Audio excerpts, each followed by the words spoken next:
Bonjour Mathilde. Bonjour Yvan. Mathilde, il y a 12 mois, vous viviez encore au Sénégal en communauté avec les Sœurs de Saint-Joseph. Et puis il y a 12 mois, grand déménagement, vous quittez l'Afrique et vous venez vous installer à Saint-Péray, à la Maison Générale des Sœurs. Bon, en fait, vous avez été élu supérieur général de l'Institut des Sœurs de Saint-Joseph à l'issue du chapitre. Vous connaissiez déjà très bien la vie de la congrégation puisque vous étiez déjà conseillère de Sœur Monique.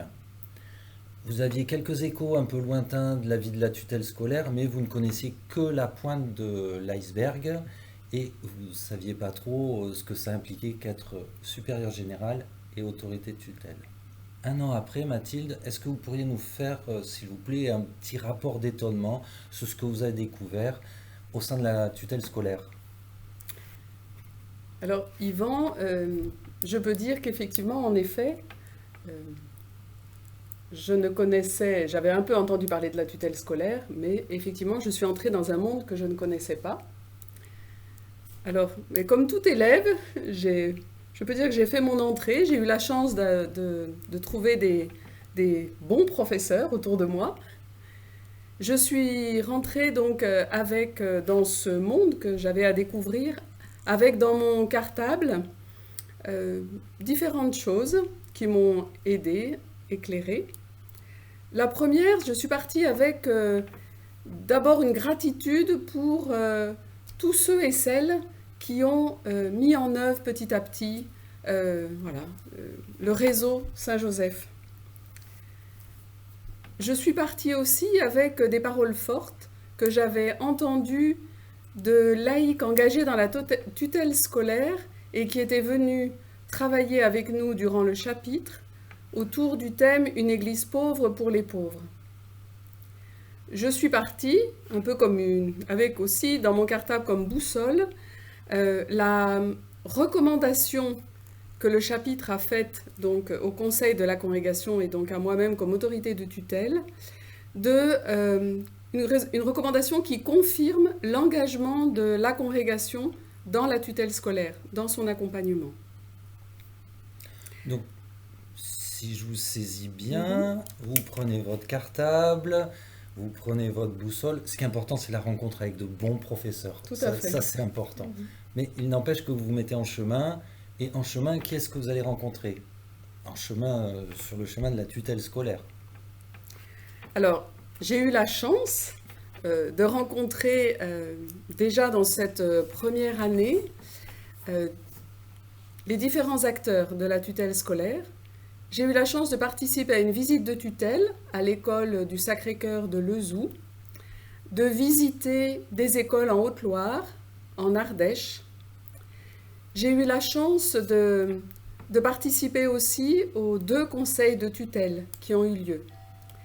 Lors de ces rencontres, il m'a été donné de rencontrer des enfants épanouis, à l'aise dans leur école et engagés pour un bon climat de cette école.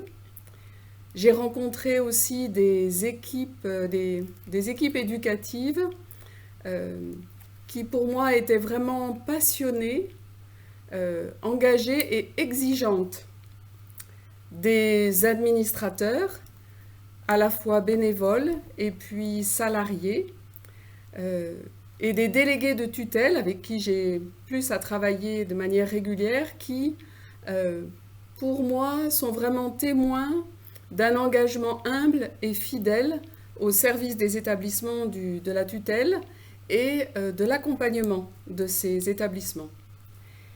Et je dirais aussi, même si ça a été un petit peu moins, j'ai eu aussi la joie de rencontrer des présidents d'OGEC qui sont engagés donc dans la gestion de nos établissements. Alors je peux dire que c'est bien à travers ce que j'ai mis dans mon cartable et ces différentes rencontres que peu à peu, pas à pas, j'ai appris un peu mieux. Donc vous apprenez chaque jour. Exactement, j'apprends chaque jour. Alors, j'apprends aussi que les défis de la tutelle sont nombreux. Les défis de la transmission du charisme, les défis aussi de oui, comment favoriser, enfin entretenir cette vie en réseau, dans le sens où effectivement nous avons une tutelle qui est assez dispersée de par l'histoire, enfin assez étendue, avec aussi un certain nombre de petits établissements. Peut-être un autre défi qui concerne eh bien, l'enjeu de la viabilité économique de nos établissements. Voilà. Je peux dire aussi peut-être un enjeu de favoriser ou se donner les moyens pour que un peu le trépied me semble-t-il, de ce que je découvre de l'enseignement catholique, c'est à la fois le rôle du chef d'établissement, le délégué de tutelle et l'OGEC. Comment faire qu'il y ait vraiment une bonne collaboration au service de l'école? Moi, je verrais peut-être, Mathilde, un autre défi que vous n'évoquez pas, mais qui est un défi pour demain. C'est depuis la création de l'Institut en 1994, les sœurs de la congrégation ont toujours réaffirmé leur attachement et leur fidélité à l'accompagnement des établissements, des parents d'élèves, des élèves, des professeurs. Voilà.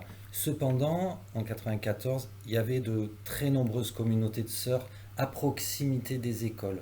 Au fil du temps, la présence réelle, sincèrement, des sœurs s'est raréfiée.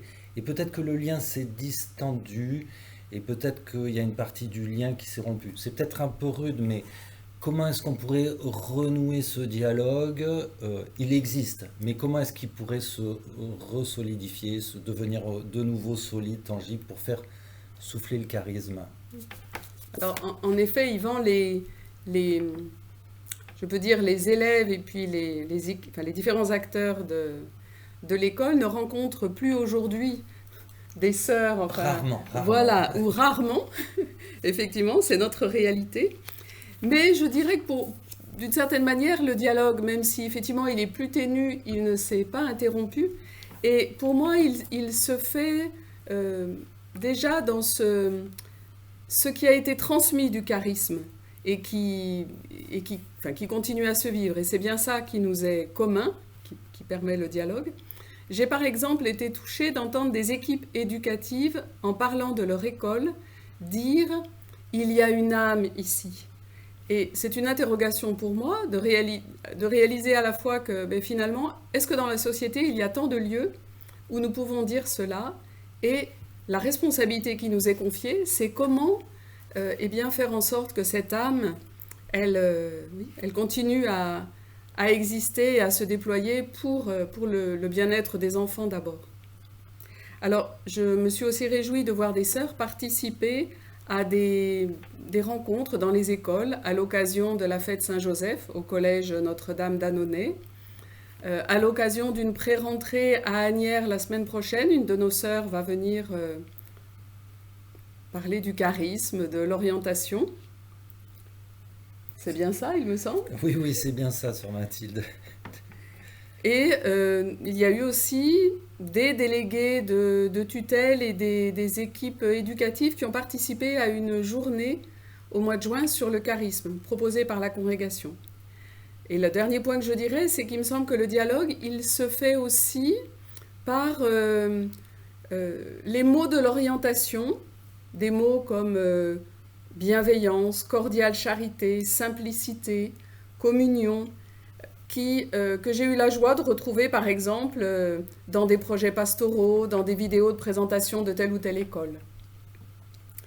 Et puis, un des lieux où vraiment ce dialogue se vit, c'est en conseil de tutelle. Et nous espérons, j'espère que nous pourrons vraiment le consolider dans les rencontres qui seront à programmer plus tard. Nous allons prendre en commun des initiatives, mais il est encore peut-être trop tôt pour en parler.